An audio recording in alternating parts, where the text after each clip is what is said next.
I am Bams, and I am your storyteller, and I am joined by my wonderful cast. I'm Jupiter, and I play Missy, the forever teen misunderstood emo Malkavian. Hi, I'm Oz. I play Arthur Subchak, the Nosferatu. I'm Tom, and I play Jimmy, the best Toreador from the 80s. And hi, I'm Super Cookie. I am playing Coco. The camera will pick up in a department store in downtown Springfield. As Coco walks out of the dressing room, what is the outfit that she is currently in? Some real slick leather pants and this real flowy pretty blouse.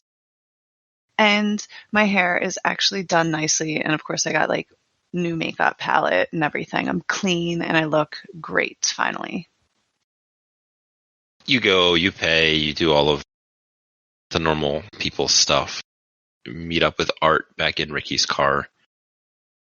Are you guys just heading back to the mall? I'm on a shopping high, so I don't care. I just have my bags and I'm just happy. We can go anywhere. You are looking like $1 million. Is there anything else you would like to do tonight? Yeah, I did save a couple bucks. Can we stop at the art supply store just so I can have something to keep myself busy with, Of course. That is excellent idea. Oh, before I forget, here is few extra dollars for art supplies. And over another small wad since he's going to be replenishing it later. Yeah. Poor dead guy in a hotel room. Missy, you're able to get fed, head back to the mall, and Jimmy has also had the opportunity to get a little bite. On her way back, she is texting two people. Okay. The first one is Calvin Mm-hmm. with I need to see you right now, meet you at the mall. Okay. The other is Art, and it has a name June Gray, and then I need you to find out everything you can about her. Zero context, that's it. As I'm driving, I'll get the message, I'll pop it out, I'll look at it. Huh. Still driving, type back in a smiley face, send it back. Missy, you arrive back at the mall first. Calvin will respond back to you very worried about, is something wrong? Is everything okay? Yeah, I can meet you right there. Do you give him any kind of no more text, nothing? Nothing. Wow. I think silence is better. He blows up your phone a little bit and then doesn't respond after a minute. You will have a moment at the mall before anybody else gets there. Cheshire is where you left him. One of the books is set off to the side, and he is reading into the second book. Jimmy, are you still floating around him after you got something to eat? Yeah, Jimmy will float around there. He's tossing in his mind if he should call Carol, but decides not to. You will see Missy come back. She looks... I don't know. How does Missy look? Pissed. There you have it. A scowl on her face, clenched fists. She's pissed. But she'll go up to Cheshire and notice that he's switched the other book and just kind of take a seat near there. Doesn't say anything to him at all. Or to you, Jimmy. Sits down, folds her arms, and just keeps an eye out for Calvin. A few minutes will go by before Art and Coco arrive back at the mall. That's where they ended up. Yes, after art shopping. Sure. You guys will come in. You'll see Missy sitting there with a big scowl on her face. Crazy man looking at a book. And Jimmy hanging out with his guys. Well, Coco, Find a storefront that you like, and we will start getting it set up for the short term. And then we will look at real estate later. Yes?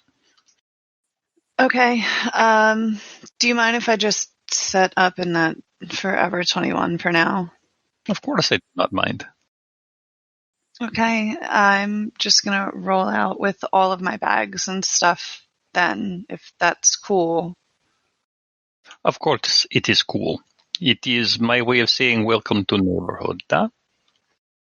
Okay, thanks. Bye. Bye. So do we see Art, or is he being invisible? You will see Art. So then as Coco walks away from Art, Jimmy will head towards Art. Hey, so how was the outing? You know, it was very enlightening. Do you know that she works for Carol? Yep. And that Carol does not yet know she is, you know? Yeah, I've been contemplating calling her, but I've also come upon some other interesting information that you might like, and I want your opinion on if I should tell Carol or not. As they say, hit me. I have reason to believe the white gangrel is one of the sheriff's deputies. That is interesting information. Why do you say this? Raven informed me that there's another deputy that's a white gangrel that has had issues recently, I believe she said.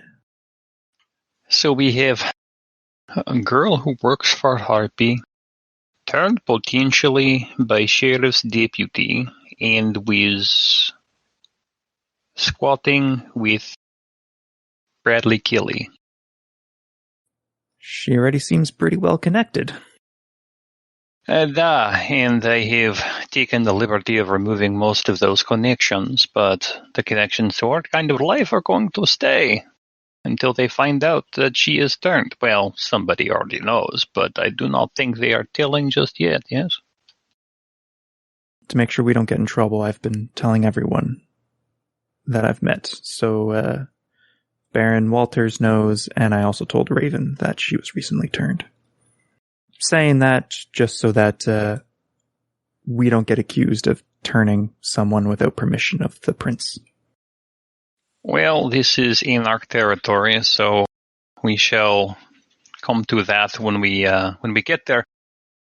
I will have to make a meeting with Baron Abishai. He also knows that she is new in town. I am going to guess it is through your antics that everybody knows, but what did Walter say? He was more of upset with me because there's an alleyway where there's another murder and seemed to be kindred related. What did it look like? As he goes on to describe it, you will recognize it as the alleyway right by where she was embraced. That is curious. Very curious. We will have to watch that alleyway. That area is very popular for some reason. Hey, Jimmy, I do not think we should tell anybody just yet. I think I have to set some pieces in motion to make sure that you and I and Mischief and even Coco are not going to be thrown under bus. But I think we have enough chips to cash to avoid any trouble. All right. Well, I do have to tell Carol that Coco has been turned, though. Cannot be avoided. I'll leave out the part about the deputy. Good. For now. I will add it to things I have to research for this evening. All right. Well, I got to make a call. I'll see you around. Yes, I will see you soon.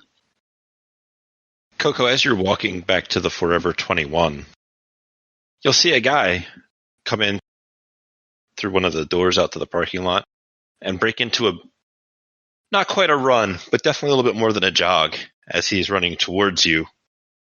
towards the food court.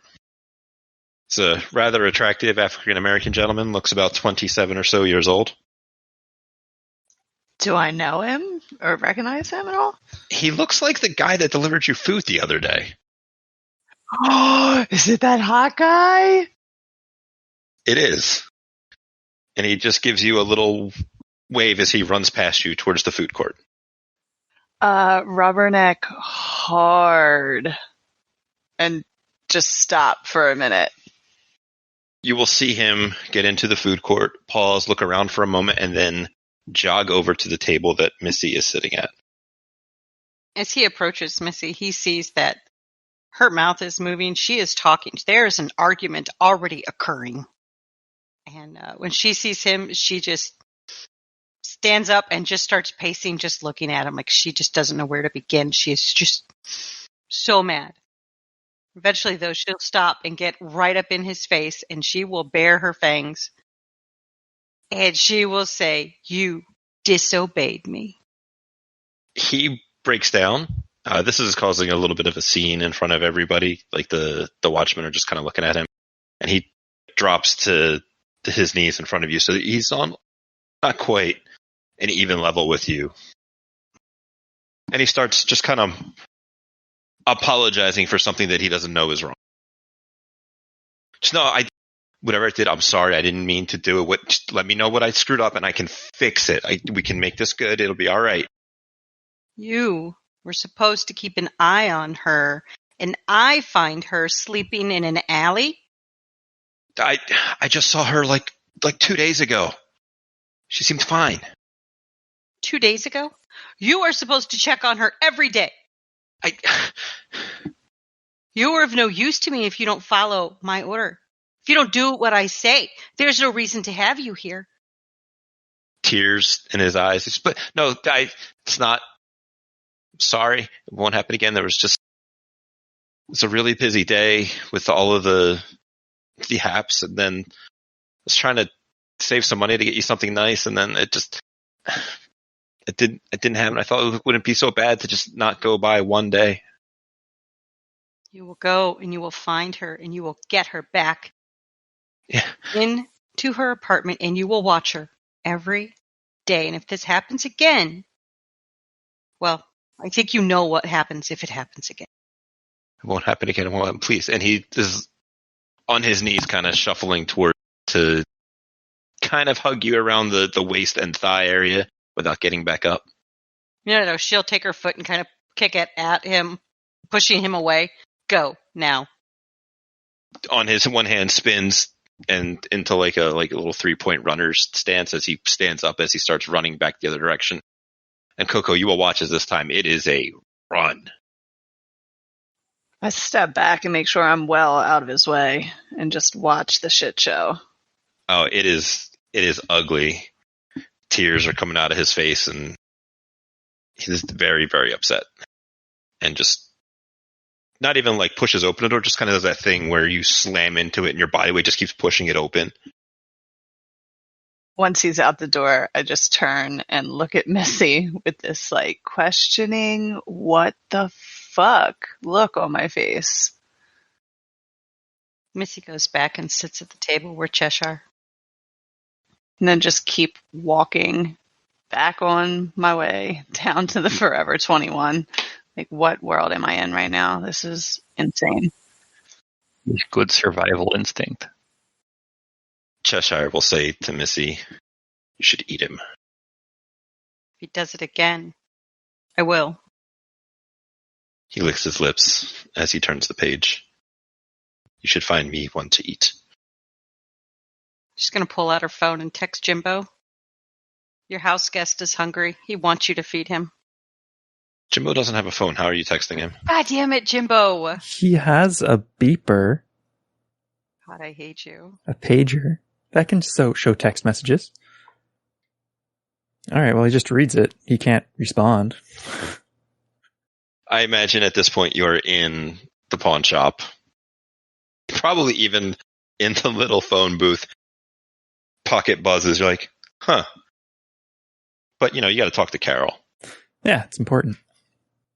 And as you make your phone call, it rings a few times. Then she answered the phone. Jimmy, how good to hear from you. Yeah, it's just, missing your voice. I have some interesting news. Well, of course you remember the artist Coco? Familiar? Yeah, last night she became a kindred. A gangrel. Silence on the other side of the phone for a second. Well, that is unfortunate. Yeah, well. She was just abandoned, so we had to take her in. Following the tenants, making sure she doesn't do anything too stupid. So, she's here at the mall if you ever want to see her. But also thought you should know. How is she taking it? Terribly. I'm quite enjoying it, actually. Jimmy, that's not very nice of you. I know. But a gangrel? Eh. As is their way to just eat and run. Yeah. What do you think we should do with her? You know the rules, you know the laws. Yep, there's the meeting coming up at the Halloween party, the Elysium, or whatever. Yep, the mandatory Elysium. So I was going to bring her to Elysium and introduce her to the prince and let her decide what to do with her. Well, our prince is very keen on the rules, but there have been a lot of rules being broken recently. Yeah, well, I'm going to follow them because I don't like getting in trouble. That's why you're a good boy, Jimmy. Thanks. I also hear there's been a handful of disturbances down there by the mall. Is everything okay? We believe there's someone trying to take some turf from our barony, but we're investigating. Well, that just wouldn't be very nice of them. It wouldn't. Yeah, we found out one of the killings recently happened near where we found Coco. So we're thinking her sire might be involved in trying to take our turf. Still no idea who that is, though. So it would be like you would think about not telling her, but then it would kind of come to your mind of like, you know what? It's Carol, though. She's pretty great. She wouldn't do anything untoward with this information. Yep. Yeah. So look, we don't know for certain, but we have like a lead that we're trying to follow. We found out it's a white gangrel, like a white-haired gangrel, which is one of the deputies, We're not certain, though. You're very interested to know where Elizabeth was at that time. Yeah, we're trying to figure it out. Do wonder what the dear sheriff would have to say about this situation and what his deputies would do and what were to happen if, say, said deputy would get in trouble and then lose her position. Oh, that wouldn't be good. She would probably attack us because it'd be our fault. She'd probably link it to us ratting her out. Maybe. It's possible depending upon what else she's done. If she's blatantly breaking the masquerade and leaving a trail of bodies in your domain and then embracing and siring someone without permission, those are very dangerous accusations. She may end up staked for a long period of time or worse. She may have to meet the sun. Yeah. We'll probably find out at Elysium what exactly happens, if it was her, because there could be others. I don't know every gangrel. I try to avoid them. I see that I've taught you well. All right, well, I figured you should know, as you are an important person. Oh, you're too nice to me, Jimmy. I leave it to you. If you feel like it is necessary for me to come by, I will do so. Otherwise, we will wait for Elysium. Yeah, I think waiting for Elysium is best. She'll probably do something stupid when you're around. Well, I hope not. She had such potential. Yeah, but I'd rather wait until she has a few more days of on knowing what being kindred means and what not to do before meeting one of her biggest idols. There's silence for a moment. Do you think you could get her to drink from you? Yeah, sure, probably. Because right now she doesn't know anything, right? Yeah. What better way to ensure her loyalty? I mean, if I'm being honest, I've never had another kindred drink from me. Oh, it's almost as good as feeding. It's just a little different. All right, I'll think about it. I know you won't disappoint me, Jimmy. Yeah. Anyway, I should probably get going. I have things to do tonight. Enjoy the rest of your evening. You as well. And she will hang up. Bit of a buzzkill. Jimmy leaves the phone booth and contemplates on being fed on. While we break from that contemplation, Missy, are you doing anything else with Cheshire? After your little scene scalding your pet? No. She's just going to kind of sit there until she calms down, and then, yeah, she'll just sit there for a while. But it does remind me, Jimmy, you do have that text message on your beeper. I don't know if you would check it after getting off of your phone. Oh, he completely forgot about it because of the horrible, horrible news of having to contemplate. So he just ignores it because he forgot. Art, do you wonder if you bugged that phone, or do you know if you bugged that phone? Of course I bugged that phone. I'm going to be pulling those logs later and swearing up a storm. I guess we'll pop over to Coco for a second as you get into this Forever 21. The nice thing is there are still some racks that you could hang these freshly purchased clothes and stuff on.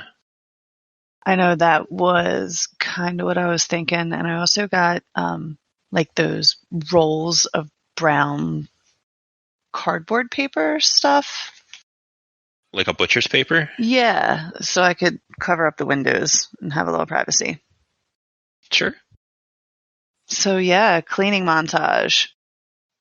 Been a lot of montages tonight for you. Yeah, well, shopping, cleaning, rearranging, all that things kind of go together. So. Anything else you're doing? Are you coming back out of there tonight, or are you just staying in there? And I don't want to hang out with them. I was promised a bed. I'm getting a bed. I'm staying away from that whole fight scene. I think I'm good. Art, do you have anything else to wrap out the evening before you get your downloads? I need to run those cards as we discussed previously. Sure. I will find a cot for now for Coco that I will take up to her in a while. I will download phone logs, etc., etc. I will check on our guest to make sure he has not moved. I still have to set up meeting to change him over. The busy life of a Nosferatu. The busy life of a Nosferatu. I also need to send message to Baron Abishai about that thing. And I need to do some research for Mischief. So many things. Be very busy tonight. Very, very busy. Let me pop over to Missy and then we'll wrap up your information. Missy, are you going to help Cheshire feed? No, it's Jimbo's problem, and I told Jimbo about it. Okay, well, it's been a while and Jimbo has not responded to you or seemingly done anything. Unless, do you go back to the food court after your phone call, Jimmy, or do you go somewhere else? Yeah, he heads back to the food court, but he heads back upstairs to his Taco Bell. It's clearly, I'm done for the night. Yeah, it seems that way. But we can see him go up there, right? Yep. Oh, then, yeah, she'll go Cheshire. Him. Go talk to him about finding something to eat. And then she'll get up and walk away. Cheshire will pick up the book that he's reading, and he will put it under his arm, but he does it in the way that the pages open, and it gets a little bent as they're not quite, he's just completely mistreating this book, and goes upstairs and comes around the corner right as Jimmy is got his hand on the door. Jimmy, you hear a small noise as the book is just kind of unceremoniously tossed onto the counter or whatever it is right next to him.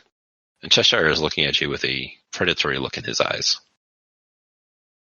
Hey, what's up? She said I should come to you for food. Ah, that's right. That's... Looks over Cheshire, and he clearly looks like he needs a snack. Yeah. Yes, I'll figure something out. Do you have a type? Like, what do you like? He pauses for a second, as clearly never really thought about it like that before. They are all cattle. They are all food. Doesn't matter. Okay. Okay, we need to find someone, and you need to try to not to take the last spark of life from them. Can you at least try not to? He rolls it around in his head as he takes a couple of steps forward. I am not that hungry. And as this is yours, I will not consume them all tonight. All right, I'll go get someone. And Jimmy will grab someone from his herd? Sure, you just want to give him a 1 dot off your herd? Yeah. Cool. So you bring this person back. Who are they? It's Doug. He's not a bad guy. He's kind of just blends in. Doesn't cause any issues, so hoping it doesn't go too bad, but he's a little strung out right now, so he's easy to convince to bring upstairs. Sure. And it seems as though, almost out of nowhere, that Cheshire was not here, but now is here, as though they were using obfuscate of some kind. And he just jumps onto Doug. He sinks his fangs in and just... It is savage and it is brutal. Jimmy makes sure he doesn't go too far. Or when it looks like he might go too far, he's gonna try and push off. A little bit of a shove. They're both on the ground. Cheshire rolls. And he looks up. His fangs are still bare. There's still blood all over his mouth. And he looks in and then from you to his meal that he was interrupted from. Look, if you're still really hungry, we can try and find someone else. I can't make any guarantees. But you need to lick this guy's wounds, and we'll send him on his way. Small samples from a bunch of different people. He thinks about it for a long second, and as you can see Doug laying on the ground here, blood still coming out from the wounds in his neck. On hands and feet, walking kind of sideways, leaving his eyes on you, and then flicking back to Doug. He will spider or crab walk his way over, grab Doug roughly by the hair, and then, eyes staring at you the whole time, lick the neck. It feels as though he's thinking about whether or not you should be next. But after doing so, he'll roughly let go of Doug's head, which hits the ground as like a small thud. All right. Good. I want to bring him back downstairs. And, do you need another one? Or are you good? He doesn't say anything as he walks over to where he left the book, picks it up, and begins reading as he walks. Take your silence as a no. And Jimmy begins walking Doug back downstairs. He's got a bit of a shiner on his head, big lump that's starting to form. Yeah, maybe not downstairs. He needs to hide it a bit so it doesn't look like he beat him up. He takes the long way around. And you're able to bring Doug back downstairs, get him a ice pack or something along those lines to help him out. Yeah. And then cutting over to Art to finish out the night as he begins to download all of his things and do some of his internet searching.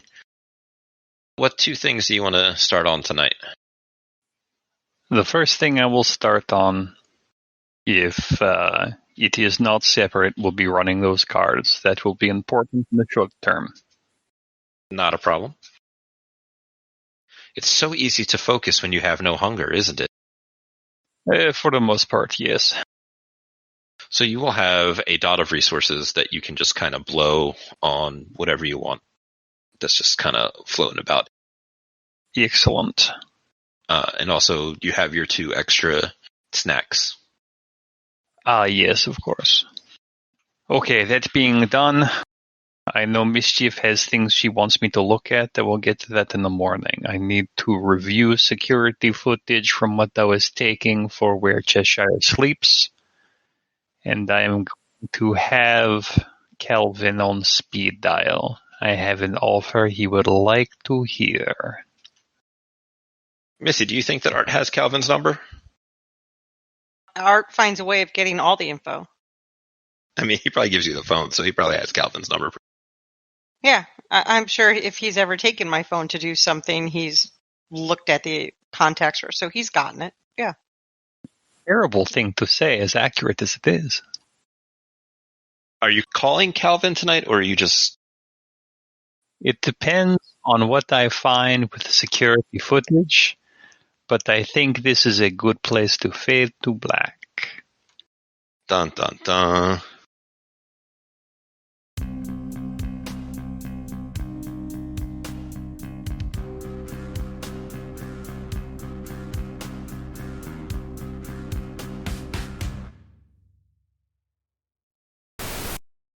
Yeah, that we found out one of the killings recently happened near where we found Coco.